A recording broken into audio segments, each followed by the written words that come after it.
Hello बच्चों। तो कहानियाँ सुनना तो सबको पसंद है ना। मुझे मालूम है सारे बच्चों को कहानियाँ सुनना पसंद होता है। चाहे वो अपने कोर्स की किताब की कहानियाँ हों या बिल्कुल से एक कहानी की किताब ही जो वो कभी पुस्तक मेले से खरीदते हैं या कभी कभी घर में उनके मम्मी पापा उनके लिए लेकर के आते हैं। कहानियाँ सुनना मुझे भी बहुत पसंद रहा है और मुझे तो कहानियाँ पढ़ना भी बहुत पसंद है। इसीलिए आज मैं आप सब बच्चों के लिए एक कहानी पढ़ने जा रहा हूँ। इसका नाम है दो बैलों की कथा। ये बहुत पुरानी कहानी है और इस कहानी को 2-4 अलग अलग रूपों में मैंने पढ़ा है। और फिलहाल ये कहानी है सीबीएसई बोर्ड के क्लास 9th के बच्चों की किताब क्षितिज भाग 1 उसमें से। मैंने जो कहा कि मैंने इसे अलग अलग रूपों में पढ़ा है, तो मैंने इसे 4th 5th क्लास के प्राइवेट स्कूल्स की किताबों में भी पढ़ा है, जहाँ पर ये कहानी 3 पन्ने में थी। कुछ एक जगहों पर मैंने इस कहानी को 6-7 पन्नों के रूप में भी पढ़ा है। और आज इस कहानी को इसके सबसे विस्तृत रूप में मैं पढ़ने जा रहा हूँ और ये लगभग 12-13 पन्ने में है। ठीक है बच्चों, तो एक बार ज़रा सा ये जान लेते हैं कि ये कहानी जो इतनी पॉपुलर रही है, ये कहानी लिखी किसने है। ये कहानी लिखी है हमारे प्रसिद्ध साहित्यकार मुंशी प्रेमचंद जी ने। तो जरा सा हम लोग इस कहानी को पढ़ने से पहले एक बार प्रेमचंद जी के जीवन के बारे में पढ़ेंगे, समझेंगे। प्रेमचंद जी का जन्म सन 1880 में बनारस के लम्ही गांव में हुआ था। उनका मूल नाम धनपत राय था। प्रेमचंद का बचपन अभावों में बीता और शिक्षा बीए तक ही हो पाई। उन्होंने शिक्षा विभाग में नौकरी की, परंतु असहयोग आंदोलन में सक्रिय भाग लेने के लिए सरकारी नौकरी से त्याग पत्र दे दिया और लेखन कार्य के प्रति पूरी तरह समर्पित हो गए। सन 1936 में इस महान कथाकार का देहांत हो गया। तो हम लोग देख रहे हैं कि इनका जो जन्म है 1880 और मृत्यु 1936 में, तो मात्र 56 वर्षों की उम्र रही है इनकी। लेकिन इतने ही सालों में इन्होंने इतनी रचनाएं, इतना कुछ लिखा है, कहानियाँ, उपन्यास, साहित्य को इन्होंने, भारतीय साहित्य को इतना बड़ा योगदान दिया है कि हम इन्हें भूल ही नहीं सकते। ये अमर हो गए हैं। प्रेमचंद की कहानियां मान सरोवर के 8 भागों में संकलित हैं। सेवा सदन, प्रेमाश्रम, रंगभूमि, कायाकल्प, निर्मला, गमन, कर्मभूमि, गोदान उनके प्रमुख उपन्यास हैं। उन्होंने हंस, जागरण, माधुरी आदि पत्रिकाओं का संपादन भी किया। कथा साहित्य के अतिरिक्त प्रेमचंद ने निबंध व अन्य प्रकार का गद्य लेखन भी प्रचुर मात्रा में किया है। प्रेमचंद साहित्य को सामाजिक विकास के लिए सबसे सशक्त माध्यम मानते थे। उन्होंने जिस तरह के गांव में अपना जीवन जिया, वहां की व्यवस्था को देखा, उसकी अभिव्यक्ति उनके कथा साहित्य में मिलती है। किसानों और मजदूरों की दयनीय स्थिति, दलितों का शोषण, समाज में स्त्री की दुर्दशा, स्वाधीनता आंदोलन उनकी रचनाओं के मूल विषय हैं। तो बच्चों, यहाँ हम लोगों ने पढ़ा ना, और उसमें यह भी लिखा है कि दलितों का शोषण, समाज में स्त्री की दुर्दशा और स्वाधीनता आंदोलन उनकी रचनाओं के मूल विषय रहे हैं। तो मुझे इनकी कुछ और कहानियों के नाम भी याद आते हैं, जैसे कि एक कहानी है कफन, एक कहानी है नमक का दरोगा, और एक कहानी आप लोगों को याद होगी जो 2 दोस्तों के बारे में है, जुम्मन शेख और अलगू चौधरी के बारे में, पंच परमेश्वर, ये कहानी भी है ना। तो इनकी कहानियां बहुत सारी हैं। प्रेमचंद के कथा साहित्य का संसार बहुत व्यापक है। उसमें मनुष्य ही नहीं, पशु पक्षियों को भी अद्भुत आत्मीयता मिली है। बड़ी से बड़ी बात को सरल भाषा में सीधे और संक्षेप में कहना प्रेमचंद के लेखन की प्रमुख विशेषता है। उनकी भाषा सरल, सजीव और मुहावरेदार है। उन्होंने लोक प्रचलित शब्दों का प्रयोग कुशलतापूर्वक किया है। अब जरा सा ये 4 पंक्तियां पढ़ लेते हैं कि उन्होंने इस कहानी 2 बैलों की कथा की मार्फत से क्या संदेश देने की कोशिश किया है। इस कथा के माध्यम से प्रेमचंद ने कृषक समाज और पशुओं के भावात्मक संबंध का वर्णन किया है। इस कहानी में उन्होंने यह भी बताया है कि स्वतंत्रता सहज में नहीं मिलती, उसके लिए बार बार संघर्ष करना होता है, और इस प्रकार परोक्ष रूप से यह कहानी आज़ादी के आंदोलन की भावना से जुड़ी है। इसके साथ ही इस कहानी में प्रेमचंद ने पंचतंत्र और हितोपदेश की कथा परंपरा का उपयोग और विकास किया है। तो बच्चों, अब हम लोग यहाँ से कहानी शुरू करते हैं। जानवरों में गधा सबसे ज़्यादा बुद्धिहीन समझा जाता है। हम जब किसी आदमी को परले दर्जे का बेवकूफ़ कहना चाहते हैं तो उसे क्या कहते हैं? उसे गधा कहते हैं। गधा सचमुच बेवकूफ़ है या उसके सीधेपन, उसकी निरापद सहिष्णुता ने उसे यह पदवी दे दी है, इसका निश्चय नहीं किया जा सकता। गायें सींग मारती हैं। ब्याही हुई गाय तो अनायास ही सिंघनी का रूप धारण कर लेती है। कुत्ता भी बहुत गरीब जानवर है, लेकिन कभी कभी उसे भी क्रोध आ ही जाता है, किंतु गधे को कभी क्रोध करते नहीं सुना न देखा। जितना चाहो गरीब को मारो, चाहे जैसी खराब सड़ी हुई घास सामने डाल दो, उसके चेहरे पर कभी असंतोष की छाया भी न दिखाई देगी। वैशाख में चाहे एक आध बार कुलेल कर लेता हो, पर हमने तो उसे कभी खुश होते नहीं देखा। उसके चेहरे पर एक विषाद स्थायी रूप से छाया रहता है। सुख दुख हानि लाभ किसी भी दशा में उसे बदलते नहीं देखा। ऋषि मुनियों के जितने गुण हैं वे सभी उसमें पराकाष्ठा को पहुंच गए हैं, पर आदमी उसे बेवकूफ कहता है। सद्गुणों का इतना अनादर कहीं नहीं देखा। कदाचित सीधापन संसार के लिए उपयुक्त नहीं है। देखिए ना, भारतवासियों की अफ्रीका में क्या दुर्दशा हो रही है। क्यों अमेरिका में उन्हें घुसने नहीं दिया जाता? बेचारे शराब नहीं पीते, 4 पैसे कुछ समय के लिए बचा करके रखते हैं, जी तोड़ कर काम करते हैं, किसी से लड़ाई झगड़ा नहीं करते। 4 बातें सुनकर गम खा जाते हैं, फिर भी बदनाम है। कहा जाता है कि वे जीवन के आदर्श को नीचा करते हैं। अगर वे भी ईंट का जवाब पत्थर से देना सीख जाते तो शायद सब भी कहनाने लगते। जापान की मिसाल सामने है। एक ही विजय ने उसे संसार की सभ्य जातियों में गण्य बना दिया।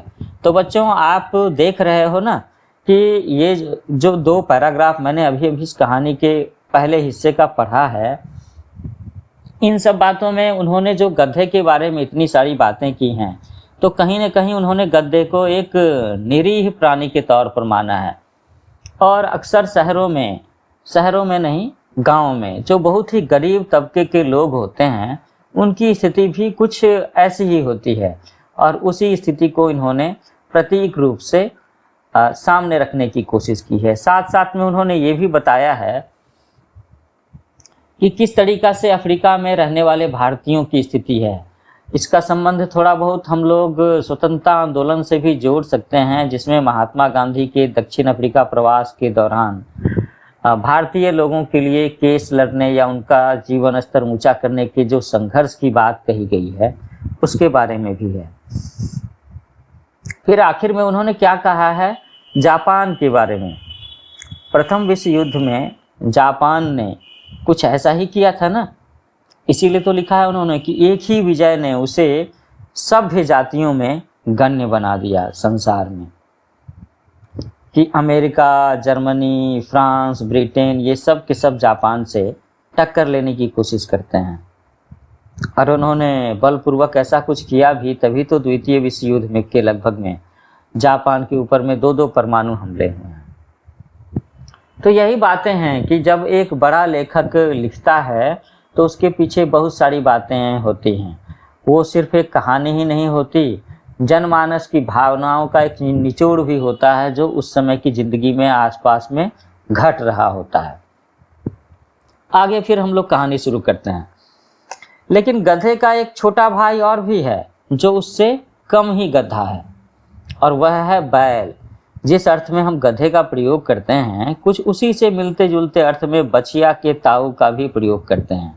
कुछ लोग बैल को शायद बेवकूफ़ों में सर्वश्रेष्ठ कहेंगे, मगर हमारा विचार ऐसा नहीं है। बैल कभी कभी मारता भी है, कभी कभी अड़ियल बैल भी देखने में आता है, और भी कई रीतियों से अपना संतोष प्रकट कर देता है। अतएव उसका स्थान गड्ढे से नीचे है। तो झूड़ी काछी के दोनों बैलों के नाम थे हीरा और मोती।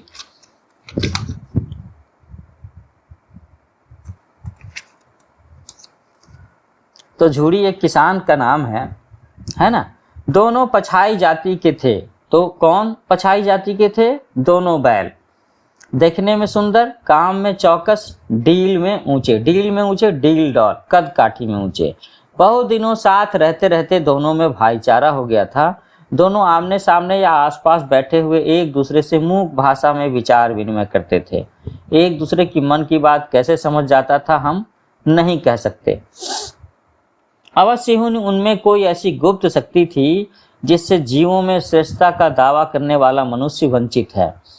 दोनों एक दूसरे को चाट कर और सूंघ कर अपना प्रेम प्रकट करते। कभी कभी दोनों सींग भी मिला लिया करते थे, ऐसे ही जैसे लोग गले मिलते हैं। विग्रह के नाते से नहीं, केवल विनोद के भाव से, आत्मीयता के भाव से, जैसे दोनों में घनिष्ठता होते ही धौल धप्पा होने लगता है। इसके बिना दोस्ती कुछ फुसफुसी, कुछ हल्की सी रहती है, जिस पर ज़्यादा विश्वास नहीं किया जा सकता। जिस वक्त ये दोनों बैल हल या गाड़ी में जोत दिए जाते और गर्दन हिला हिला कर चलते, उस वक्त हर एक की चेष्टा यही होती थी कि ज़्यादा से ज़्यादा बोझ मेरी ही गर्दन पर रहे। तो बच्चों, यहाँ पर ये ध्यान देने की बात है कि उनकी चेष्टा क्या रहती थी कि ज़्यादा से ज़्यादा बोझ मेरी गर्दन पर रहे, दूसरे के गर्दन पर ना रहे। दिन भर के बाद दोपहर या संध्या को दोनों खुलते तो एक दूसरे को चाट चूट कर अपनी थकान मिटा लिया करते। नांद में खली भूसा पड़ जाने के बाद दोनों साथ उठते, साथ नांद में मुंह डालते और साथ ही बैठते थे। एक मुंह हटा लेता तो दूसरा भी हटा लेता था। तो इतना प्रेम भाव, अपनापन था उन दोनों बैलों में, जिसका नाम था हीरा और मोती। और ये दोनों किस किसान के घर में थे? झूड़ी के घर में थे। संयोग की बात, झूड़ी ने एक बार गोई को ससुराल भेज दिया। बैलों को क्या मालूम कि वे क्यों भेजे जा रहे हैं। समझे कि मालिक ने हमें बेच दिया। अपना यूं बेचा जाना उन्हें अच्छा लगा या बुरा, कौन जाने, पर झूड़ी के साले गया को घर तक गोई ले जाने में दांतों पसीना आ गया। गोई का मतलब है जोड़ी, मतलब बैलों की ये जो जोड़ी है ना, वो पीछे से हाँकता तो दोनों दाएं बाएं भागते, पगहिया पकड़कर आगे से खींचता तो दोनों पीछे को जोर लगाते, मारता तो दोनों सींग नीचे कर हुंकारते। अगर ईश्वर ने उन्हें वाणी दी होती तो झूड़ी से पूछते कि तुम हम गरीबों को क्यों निकाल रहे हो? हमने तो तुम्हारी सेवा करने में कोई कसर नहीं उठा रखी।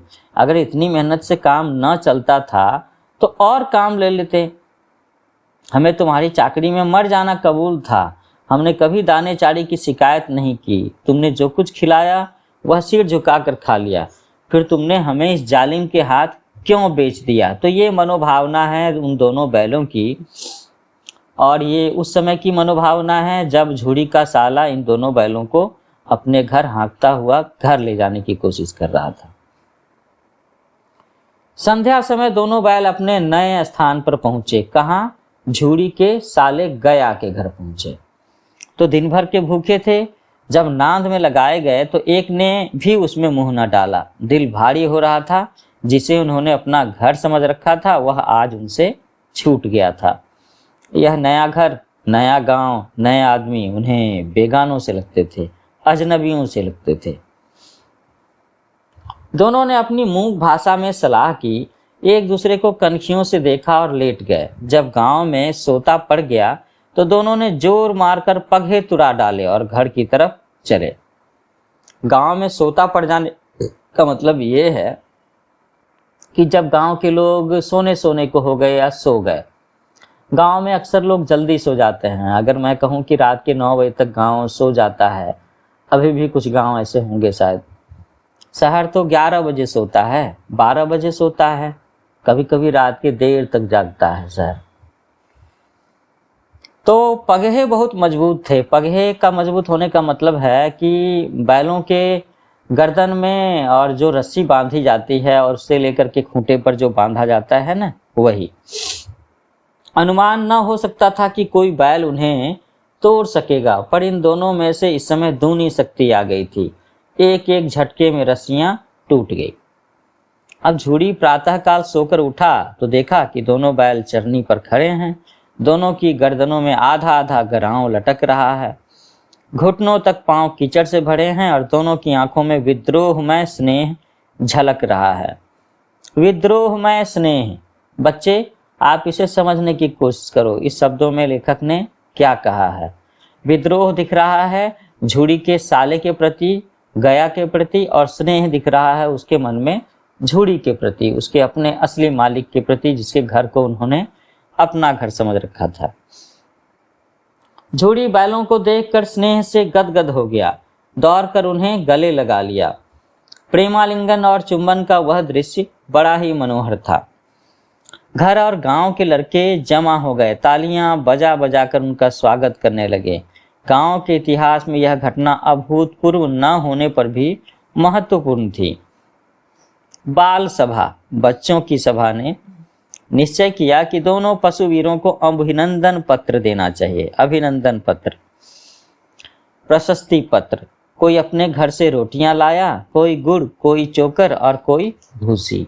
तो एक छोटी सी पार्टी हो गई इन दोनों बैलों के लिए, जो गया के घर से भाग करके आ गए थे वापस अपने पुराने मालिक के पास में। अब वहां बच्चे क्या चर्चा करते हैं आपस में। एक बालक ने कहा कि ऐसे बैल किसी के पास न होंगे, तो दूसरे ने समर्थन किया कि इतनी दूर से दोनों अकेले चले आए। तीसरा बोला, अरे बैल नहीं है, वे उस जन्म के आदमी हैं। इन बातों का प्रतिवाद करने का किसी को साहस न हुआ। झूड़ी की स्त्री ने बैलों को द्वार पर देखा तो जल उठी, बोली, कैसे नमक हराम बैल हैं, एक दिन वहां काम न किया और भाग खड़े हुए। झूड़ी अपने बैलों पर यह आक्षेप न सुन सका। नमक हराम क्यों है? चारा दाना न दिया होगा तो क्या करते? अब स्त्री ने रोब के साथ कहा कि बस तुम ही तो बैलों को खिलाना जानते हो, और तो सभी पानी पिला पिला कर रखते हैं। झूड़ी ने चिढ़ाया, चारा मिलता तो क्यों भागते? तो बात सिर्फ चारा मिलने की नहीं है, चारा मिलना, अपनापन मिलना, प्रेम स्नेह मिलना। अगर ये सारी बातें मिली होती गया के द्वारा तो संभव है कि ये थोड़े दिन वहां ठहर गए होते। अब झूड़ी की स्त्री चिढ़ी, भागी इसलिए कि वे लोग तुम जैसे बुद्धुओं की तरह बैलों को सहलाते नहीं, खिलाते हैं तो रगड़ कर जोतते भी हैं। ये दोनों ठहरे कामचोर। भाग निकले। अब देखूं कहाँ से खली और चोकर मिलता है। सूखे भूसे के सिवा कुछ न दूंगी, खाएं चाहे मरें। तो ऐसा कहा झूड़ी की पत्नी ने। वही हुआ। मजूर को कड़ी ताकीद कर दी गई कि बैलों को खाली सूखा भूसा दिया जाए। यहाँ पर मजूर कोई नौकर या मजदूर रहा होगा जो इन बैलों की देखभाल करता होगा, तो उसे ये इंस्ट्रक्शन दिए गए झूड़ी की पत्नी की तरफ से। अब बैलों ने नाद में मुंह डाला तो फीका फीका, न कोई चिकनाहट न कोई रस। क्या खाएं? आशा भरी आंखों से द्वार की ओर तकने लगे। तो झूड़ी ने मजूर से, वापस उसी मजदूर से कहा कि थोड़ी सी खली क्यों नहीं डाल देता बे, मालकिन मुझे मार ही डालेगी। ऐसा कहा उस मजूर ने। चुरा कर डाला ना दादा, पीछे से तुम भी उन्हीं किसी कहोगे, ऐसा कहा उसने। तो दूसरे दिन झूड़ी का साला फिर आया और बैलों को ले चला। अब कि उसने दोनों को गाड़ी में जोता। गाड़ी में जोता मतलब अब की बार उन दोनों बैलों को उसने बैलगाड़ी में जोता और खुद उस बैलगाड़ी पर सवारी करता हुआ गया। तो 2-4 बार मोती ने गाड़ी को सड़क की खाई में गिराना चाहा, पर हीरा ने संभाल लिया। वह ज्यादा सहनशील था। तो कौन ज्यादा सहनशील था बच्चों? तो हीरा नाम का जो बैल था वो ज्यादा सहनशील था। संध्या समय घर पहुंचकर उसने दोनों को मोटी रस्सियों से बांधा और कल की शरारत का मजा चिखाया। इसका मतलब हो सकता है उसने कुछ डंडे भी लगाए हों। फिर वही सूखा भूसा डाल दिया। अपने दोनों बैलों को खली चूनी सब कुछ दी।